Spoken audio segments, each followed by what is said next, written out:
Hello, everyone, and welcome to Friday. We have all made it through our first week of online classes. One down, four to go. Don't you love the smell of coffee in the morning? Actually, it's almost two, so don't you love the smell of coffee in the early afternoon? That, of course, is a riff off of a line from Apocalypse Now, which is probably the most famous adaptation of Heart of Darkness, more than likely the one that you are most familiar with, whether you knew it or not. Today is about Joseph Conrad and Heart of Darkness. First, a little bit about Joseph Conrad. Joseph Conrad, perhaps somewhat ironically, was not British. He was born in present-day Ukraine to Polish parents. His father was a man named Apollo. Gonna have to struggle with this one. Apollo Korzeniowski. Apollo Korzeniowski was a distant member of Polish nobility. He was a poet and a theater producer and a activist. He was somewhat of a Polish nationalist. Most of his activism was aimed at organizing groups of Polish immigrants living in land that was mostly occupied by the Russian Empire.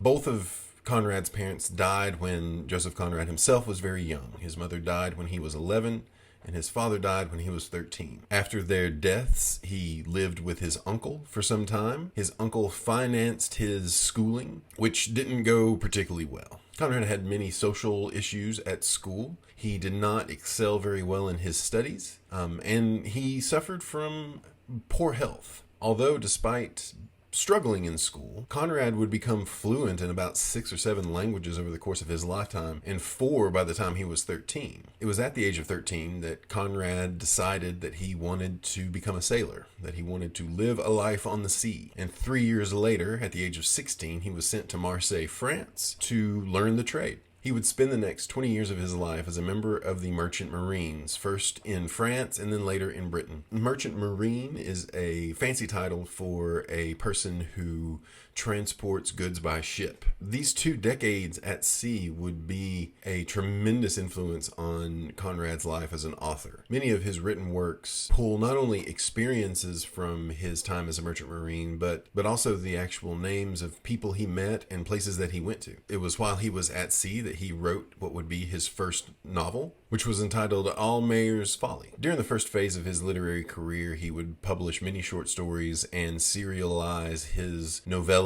and novels in literary magazines, many of which were on the fringe of mainstream literature, and some were even considered avant-garde publications. It was during this time that he wrote Heart of Darkness, which was published in 1899, and despite the fact that he was recognized as a literary powerhouse, he would not really achieve any kind of commercial success until 1913 with a book called Chance. Conrad, for most of his life, was a very troubled and grim individual. After his 4-year stint in the French Merchant Marines, he attempted suicide by shooting himself in the chest with a pistol. He was financially strapped for most of his life and would require assistance from the government in the form of artist grants in order to keep himself afloat. And this grimness and severity would find its way into his literature very frequently. Much of his work is centered around characters who are tragic figures that meet grim ends. You want to say hi? Hi. Come here, say hi. Hi. That's Cordelia. Conrad died in 1924, only 11 years after the publication of Chance, but by that time he had already made a name for himself as one of the great writers of the time. Heart of Darkness was not particularly popular during Conrad's lifetime, and even he himself would consider it one of his lesser works, but it became popular like a lot of his work. Heart of Darkness is very autobiographical. He pulls from a lot of his experience as a merchant marine, and specifically as a sailor on ships that visited European colonies in Africa. Let's talk a little bit about colonialism. By the last decade of the 19th century, most of the European powerhouse countries had managed to acquire a foothold in Africa, but typically in the form of trading posts and stopover points along the coast of Africa as they made their way to other parts of the world. By the turn of the century, the European powers were actually able to make inroads into the deeper portions of the continent that had, at that point, not really been fully explored. This is yet another consequence of the Industrial Revolution. In 1885, roughly 10% of the African continent was occupied or under control by the various European countries. By the end of what is known as the Scramble for Africa period in 1915, 90% of Africa was under some form of European control. This control was held by one of two different ways, either through direct rule or through indirect rule. Direct rule meant that the governments and the armies of Europe simply invaded these lands and subjugated its people. Indirect rule meant that the countries went in, made partnerships with certain tribes and certain group leaders, and convinced them or persuaded them, or in some instances coerced them to work for them. Britain took a more indirect approach in controlling its territories, while other countries like France and Belgium and Portugal took a much more direct approach to ruling, and in many cases their rule was considered a lot more barbaric, although indirect rule was no less ruinous in the end to the African population and the continent as a whole. What the European countries were after was essentially just resources. Diamonds, ivory, these were all things that the European countries valued and mattered in terms of their commerce. The colonial mindset is obviously one of self-importance, supremacy, and entitlement. The civilized countries of Europe looked upon the rest of the world as inferior and lesser than because some of these communities lacked things that European colonies had. Africa at the time was not altogether uncivilized.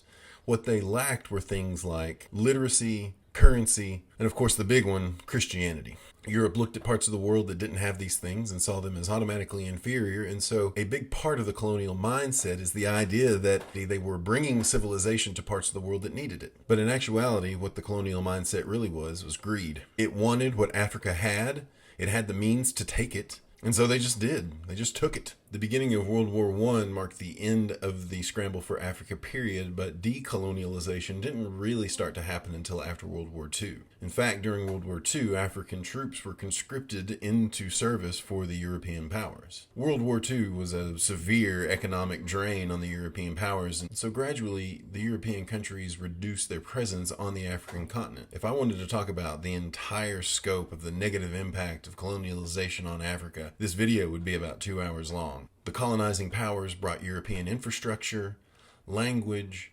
religion, and culture and foisted it upon the people of Africa. Because of the way that the African continent had been divided amongst the European powers, when they left, it meant that political and geographical borders were redrawn and reshaped. And often this process of redrawing the map of Africa showed very little regard for the people that were being placed together within national borders. The general mindset of the European powers were that Africans were a more or less homogeneous group. But the African continent consists of dozens of different ethnic groups and dozens of different cultures and languages and religions that now were being mixed up and thrown together as the Europeans vacated the continent. In some instances, you had ethnic groups that hated each other and were suddenly thrown together and called a country. And in many instances, the power dynamics of these countries were not equal, which meant that one group held power over another group, and often that would result in civil war between the two rival ethnic groups for control of their new country. When it comes to reading and studying Conrad's Heart of Darkness, there are 3 aspects that I like to focus on in particular. The first is just as a proto-modernist work. Heart of Darkness represents an experimentation with narrative form, and is one of the first examples of a literary technique that would come to be known as stream of consciousness writing. Stream of consciousness writing is writing that tries to mimic what it is like to live inside one's head. It is writing that tries to capture and convey the way the mind works and the way that consciousness works. Stream of consciousness writing frequently contains long, disjointed, wordy passages and sentences that are only tangentially related to each other. Stream of consciousness writing specifically tries to capture the loose and free association of the way that the mind works. Try to imagine what it's like to lay down at night, you're trying to drift off to sleep, and you're just letting your mind wander. Quite often what happens is your mind will just sort of go on this long, seemingly unbroken flow of thought, where one thought is led to another simply because of some random and loose association that matters more to you than to anybody else. The way that psychologists have determined that the mind works, specifically in terms of memory, when you learn something new, you associate it in your mind and in your memory with things that you already are familiar with. When the mind is left to wander, it frequently does so in a manner that doesn't involve any real inherent logic. You might be familiar with an exercise where a psychiatrist will ask a patient to lay on a couch and then will list a number of single words. And the goal of this exercise is for you to say the first thing that pops into your head when the psychologist says the word. What this is meant to do is kind of help draw out the way in which an individual learns and associates things. The associations that people make between one concept and another can be revelatory as to that person's mental state, how that person sort of looks at the world. Heart of Darkness is not a true stream of consciousness writer because the person whose consciousness we're most familiar with in the text is not the story's narrator. Heart of Darkness is essentially built around the character of Marlowe, who in the context of the story is simply just sitting on a boat, sailing out to sea, telling his crewmates about this time that he went into Africa and met this man named Kurtz. But if you pay attention, Marlowe is not actually the story's narrator. The story's narrator is some unknown person sitting in the dark listening to Marlowe tell his tale. But this is another thing that makes Heart of Darkness kind of an experiment in terms of narrative form.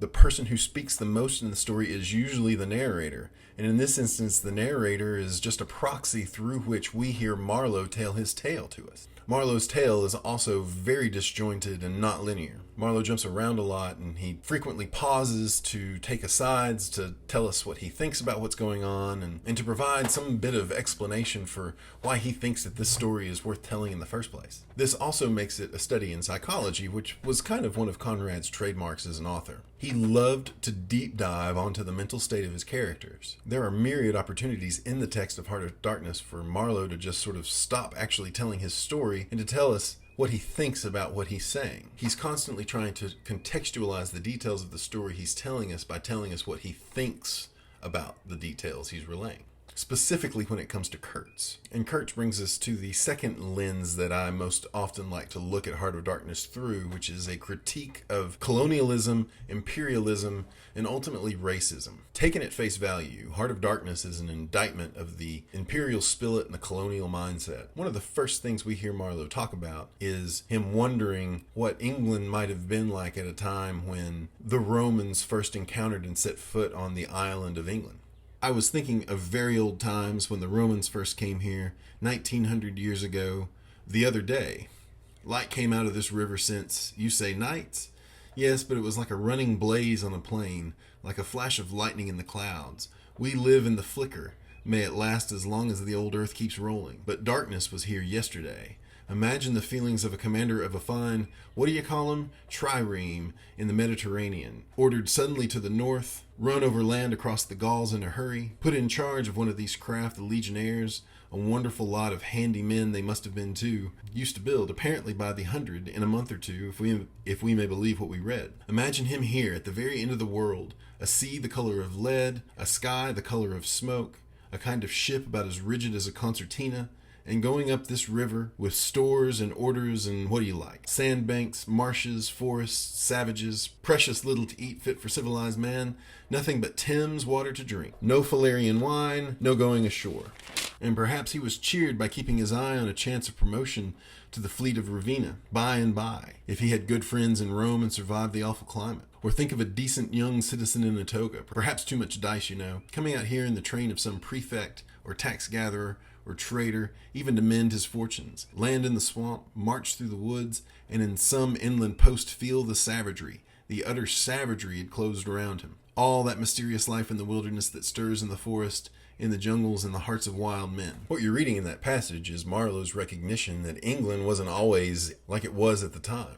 At one point, England was a land of uncivilized tribalism. Then, when it was discovered by the Romans helped usher in quote-unquote civilization. The Romans sailed their boats up the Thames into the heart of London, just like Marlowe would sail boats into the heart of Africa. For most of the story, Kurtz is a mythical figure who Marlowe only hears about and marvels at, and whose praises he hears from just about everyone he encounters. Of course, everyone he encounters in Africa is white, just about. Of course, the vast majority of the people that Marlowe spends time with in Africa are white European colonists. And almost without exception, everything Marlowe hears about Kurtz is praise. When he meets the chief accountant at the first station that he encounters, the accountant sings Kurt's praises almost right away. One day he remarked, without lifting his head, "In the interior you will no doubt meet Mr. Kurtz. He is a very remarkable person." Further questions elicited from him that Mr. Kurtz was at present in charge of a trading post, a very important one, in the true ivory country at the very bottom of there. Sends in as much ivory as all the others put together. When you see Mr. Kurtz, tell him from me that everything here is quite satisfactory. I don't like to write to him. With those messengers of ours, you never know who may get hold of your letter at that central station. Oh, he will go far. Very far indeed. He will be somebody in the administration before long. They, above, the council in Europe, you know, mean him to be. Eventually, Marlowe would meet a character known as the Russian or the Harlequin. At one point, the clown speaks of Kurtz like this. I had a small lot of ivory the chief of the village near my house gave me. You see, I used to shoot game for them. Well, he wanted it, he being Kurtz, and wouldn't hear reason. He declared he would shoot me unless I gave him the ivory, and then cleared out of the country because he could do so, and he had a fancy for it, and there was nothing on earth to prevent him from killing whom he jolly well pleased. And later he would say, the man suffered too much. He hated all this and somehow couldn't get away. When I had the chance, I begged him to try and leave while there was time. I offered to go back with him. And he would say yes, and then he would remain. Go off on another ivory hunt, disappear for weeks, forget himself amongst these people, forget himself, you know. And then Marlowe would call him mad, and the Russian would be very insulted by that insinuation. The Russian was explaining to me that it was only lately that Mr. Kurtz had come down to the river, bringing along with him the fighting men of that lake tribe. He had been absent for several months, getting himself adored, I suppose, and had come down unexpectedly with the intention to all appearance of making a raid either across the river or downstream. Evidently the appetite for more ivory had gotten the better of, what shall I say, less material aspirations. When Marlowe first encounters Kurtz himself, the first thing that he notices is that Kurtz has adorned the outside of his huts with a series of human heads on stakes. And when he first sees Kurtz, it is when he is being carried king style by a number of people in the tribe that he had subdued. And he is described like this. Suddenly, round the corner of the house, a group of men appeared as though they had come up from the ground. They waded waist deep in the grass, a compact body bearing an impoverished stretcher in their midst. Instantly, in the emptiness of the landscape, a cry arose whose shrillness pierced the air like a sharp arrow flying straight to the heart of the very land. And as if by enchantment, streams of human beings, of naked human beings, with spears in their hands, with bows, with shields, with wild glances and savage movements, were poured into the clearing by a dark-faced and pensive forest. I saw the man on the stretcher sit up, lank and with an uplifted arm above the shoulders of the bearers. Let us hope that the man who can talk so well of love in general will find some peculiar reason to spare us this time, I said. I resented bitterly the absurd danger of our situation, as if to be at the mercy of that atrocious phantom had been a dishonoring necessity. I could not hear a sound, but through my glasses I saw the thin arm extend commandingly, the lower jaw moving, the eyes of that apparition shining darkly far in its bony head that nodded with grotesque jerks. Kurtz. That name means short in German, don't it? Well, the name was as true as everything else in his life and death. He looked at least 7 feet long. His covering had fallen off, and his body emerged from it pitiful and appalling as from a winding sheet. I could see the cage of his ribs all astir, the bones of his arms waving. It was as though an animated image of death carved out of old ivory had been shaking its hand with menaces at a motionless crowd of men made of dark and glittering bronze. I saw him open his mouth wide. It gave him a weirdly voracious aspect, as though he had wanted to swallow all the air, all the earth, all the men before him. So at this moment, when he first beholds Kurtz, he says that Kurtz is skinny yet voracious. And earlier, Marlowe asserts that Kurtz is, quote, hollow at the core. Kurtz represents the whole colonial mindset, all-consuming yet never satiated because of its hollowness at the core. Whenever I think of Heart of Darkness, I think of 2 other texts that I closely associate in terms of this discussion. I think of other texts that describe a similar colonial mindset and a similar description of whiteness. First of all, the idea that Kurtz is insatiable and voracious and hollow at the core. This is Moby Dick. Since we're all under quarantine, now is the perfect time to read Moby Dick if you are at all interested. Moby Dick, I'm sure as you know, is a story about a man's obsession to go out and find and kill the whale that took his leg, that man being Captain Ahab. The narrator of Moby Dick is a man named Ishmael. At one point, Ishmael stops talking about the story and spends a chapter contemplating whiteness. This is from chapter 42, entitled The Whiteness of the Whale. The chapter begins with Ishmael saying that of all the things that seem to scare most people about the whale, it is his color that seemed to be the thing that made him most fearsome. In most of the chapter is Ishmael contemplating what whiteness means when it's found in nature. He starts by talking about how whiteness tends to make things more beautiful. And he talks about things like elephants and albino tigers, and he mentions how white is a royal color and that a lot of kings have made white the symbol of their banner. And then he talks about how whiteness can also impose things with a pall that makes them more fearsome and spooky and not of this world. He talks about how ghosts are white. He talks about fog, and he talks about white squalls, and he talks about albatrosses, which, if you remember from Rime of the Ancient Mariner, is a harbinger of ill intent. And so Ishmael begins to just contemplate, what is it about whiteness that makes things seem so simultaneously beautiful yet also dangerous? This is the last paragraph of the chapter. Is it that by its indefiniteness it shadows forth the heartless void and immensities of the universe, and thus stabs us from behind with the thought of annihilation when beholding the white depth of the Milky Way? Or is it that as an essence whiteness is not so much a color but the visible absence of color, and at the same time the concrete of all colors? Is it for these reasons that there is such a dumb blankness, full of meaning, in a wide landscape of snows, a colorness all color of atheism from which we shrink? And when we consider that other theory of the natural philosophers, that all other earthly hues, every stately or lovely emblazoning, the sweet tinges of sunset skies and woods, yea, the gilded velvets of butterflies, and the butterfly cheeks of young girls, all of these are but subtle deceits, not actually inherent in substance, but only laid on from without, so that all deified nature absolutely paints like a harlot, whose allurements cover nothing but the charnel house within. And when we proceed further, and consider that the mystical cosmetic which produces every one of her hues, the great principle of light, forever remains white or colorless in itself, and if operating without medium upon matter would touch all objects, even tulips and roses, with its own blank tinge. Pondering all of this, the palsied universe lies before us a leper, and like willful travelers in Lapland who refuse to wear colored and coloring glasses upon their eyes, so wretched the infidel gazes himself blind at the monumental white shroud that wraps all prospect around him. And of all these things the albino whale is the symbol. Wonder ye then at the fiery hunt? What Ishmael is saying in these passages is that whiteness is a deceit. Scientifically speaking, when you look at something that is white, what you are seeing is all of the light spectrum reflected back at you into your eyes. The way color works is that when light hits an object, it absorbs all color except that which you see, and that color is shot back at us. And so when we perceive something as green or red, what is actually happening is that object is absorbing all the other colors of the light spectrum except red, and it shoots red back at us, and so we behold it as red. The color white is essentially all the colors in the visible spectrum being shot back at us, which means that an object that appears white to us is not actually absorbing any color in and of itself, hiding the fact that there is nothing underneath it. The emptiness of whiteness, as Ishmael describes in The Whale, is essentially the same kind of emptiness that Marlowe describes in Kurtz. Someone else that I think of a lot when I read Heart of Darkness is Frederick Douglass. Frederick Douglass wrote 3 autobiographies, and he speaks in each of them about a woman named Mrs. Auld. Mrs. Auld was the wife of someone who owned Frederick Douglass during his time as a slave. Specifically, when he talks about Mrs. Auld, he speaks about a change and a transformation that came over her during the time that Frederick Douglass knew her.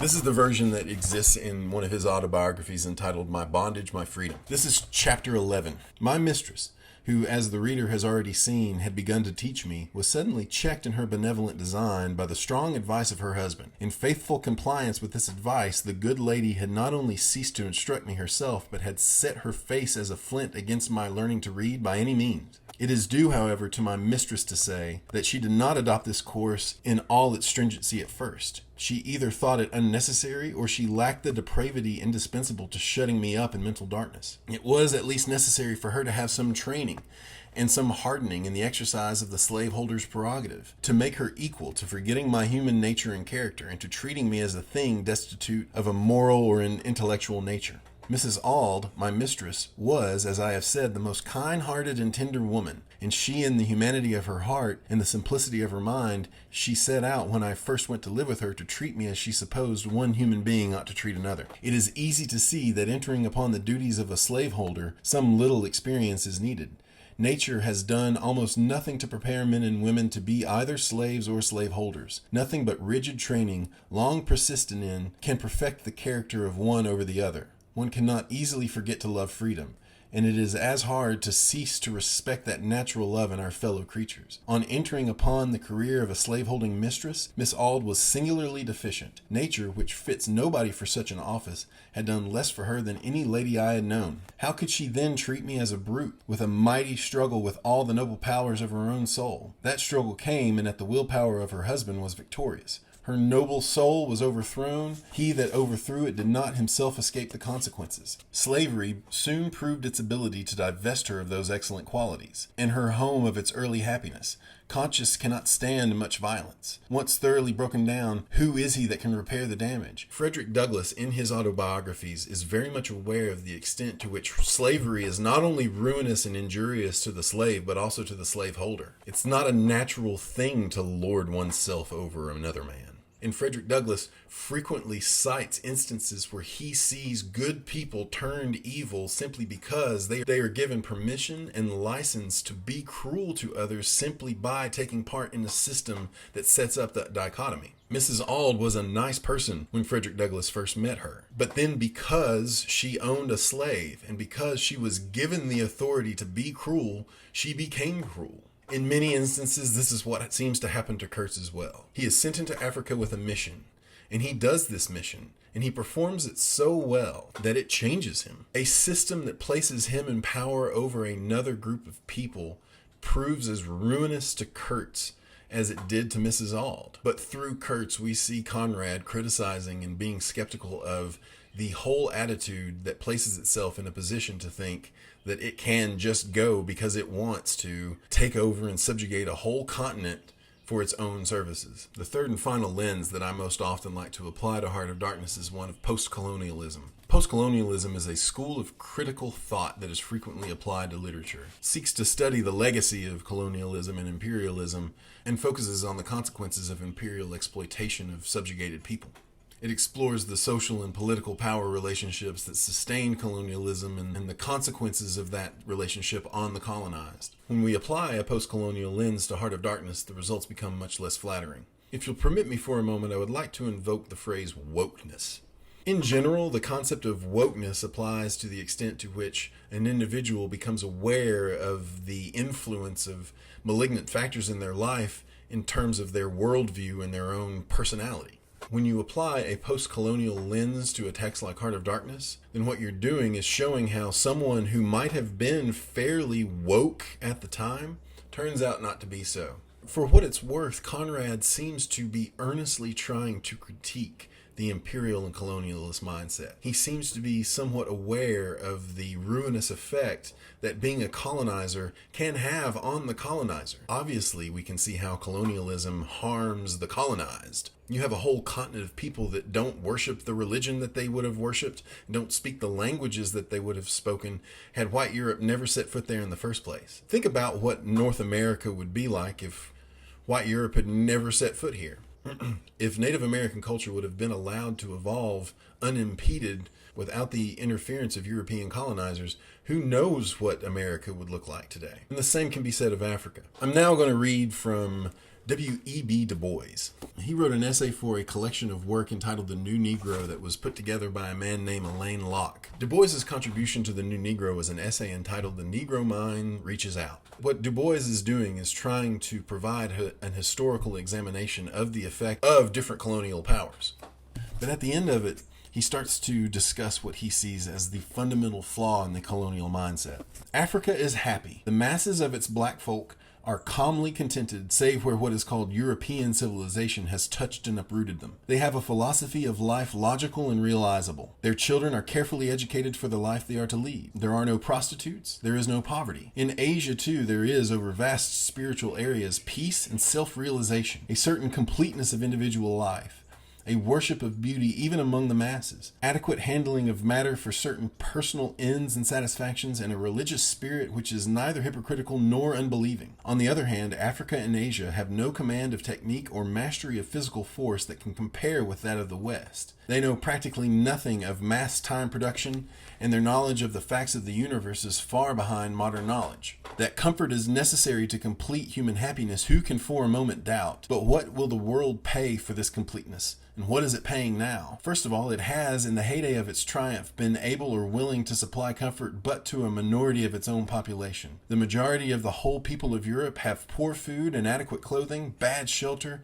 inadequate amusement, and misleading education. They are more comfortable than the African savage only in their water supply, their food, and their opportunity to look at brilliantly lighted streets. To save then this efficient organization of work, the synchronization of human industrial effort, the likes of which the world never before saw. To save this, and led by the idea that at all hazards it must be saved, white Western Europe has long been united in a determination to make the colored worlds contribute to its comfort, subordinate themselves to its interest, become part of its machine. It argues that on this path alone lies salvation for the lazy South and the sleepy East, that upon them lies the salvation of the world, and they ignore with perfect ignorance the possibility that lazy enjoyment and silent contemplation of life, without a surplus or even a sufficiency of modern comfort, may for a moment be held an end and ideal of existence, or that the efficient West and North can learn of this lazy South and the sleepy East. Obviously, what is happening here is Du Bois is criticizing the certainty with which the West acts upon its own industrial desires and the extent to which it tries to subjugate the rest of the world to do its bidding, without recognizing, even in the slightest,